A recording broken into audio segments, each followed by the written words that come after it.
मी प्रेरणा बोरगे, आवाज महाराष्ट्रामध्ये आपले हार्दिक स्वागत. पाहुयात आजच्या ठळक बातम्या. भाऊसाहेब, कालपासून उपोषणाला बसलेले कोणत्या मागण्या आहेत तुमच्या?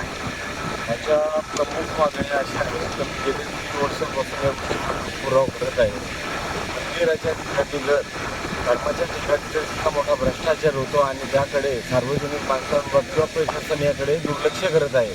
तरी मी आता अधीक्षक अभियंता यांना त्यांच्या अधिकाराचा वापर करून दक्षता नियंत्रण विभागामार्फत चौकशी करून संबंधित कारवाई व्हावी आणि नव्याने हे काम पुन्हा करण्यात यावे ही माझी अपेक्षा आहे. तसेच शासनाने ठेकेदारांनी चालाकी करून पहिला 75 लक्ष रकमेचा जो निधी होता तो हडप करून बोगस काम करून 100% काढण्यात आला आणि त्यानंतर परत ते काम करू असे मला आश्वासन देण्यात आले. परंतु ते काम न करता नवीन पुन्हा निलेश लकडे शिलोत्तर शहापूर या व्यक्तीच्या नावाने काम घेऊन ठेकेदाराने पुन्हा ते काम करून आणि मागील काम अपूर्ण ठेवून नवीन कामाचंही दिलेला.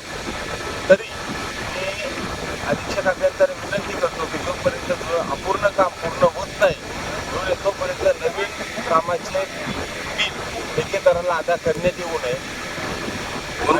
कुठल्या मठासंदर्भात आपण उपोषणाला बसलेलो? मुरबाड तालुक्यातील माळगवळेश्वर मठ या ठिकाणी शासनाने जवळजवळ 3-4 कोटी रुपयांचा 5 कोटी रुपयांचा निधी दिलेला आहे.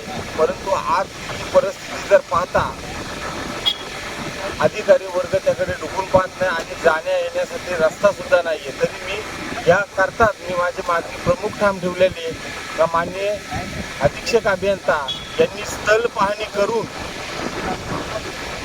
मी केलेल्या तक्रारीचे त्यांच्या लक्षात येईल का बाबा मी तक्रार केलेली त्याचं निवेदन ती देतील. तुम्ही आज तुमचा दुसरा दिवस आहे उपोषणाचा. तहसीलदार कार्यालयाकडून कोणी आलं होतं का तुम्हाला भेटायला? तहसीलदार कार्यालयाकडनं मला कोणी भेटायला आलेलं नाही आहे आत्तापर्यंत. किंवा डॉक्टरसुद्धा आलेले नाहीत मेडिकलला. सार्वजनिक बांधकाम वगैरे अधिकारी आले होते. अभियंता बोर्डे साहेब आले. ते म्हणून आमच्या पत्रकावर माझी मागणी केली. अधीक्षक अभियंता यांनी प्रत्यक्ष जागेवर जाऊन दिलेल्या तक्रारीचे मुद्दे न्याय चौकशी करावी ही माझी मागणी आहे. आणि हे आल्याच्या नंतर माझे उपोषण स्थगित करणारे माझ्या मतावर पूर्णपणे ठाम आहे. आणि उपोषणाच्या ज्या माझ्या मागण्या आहेत त्या मागण्या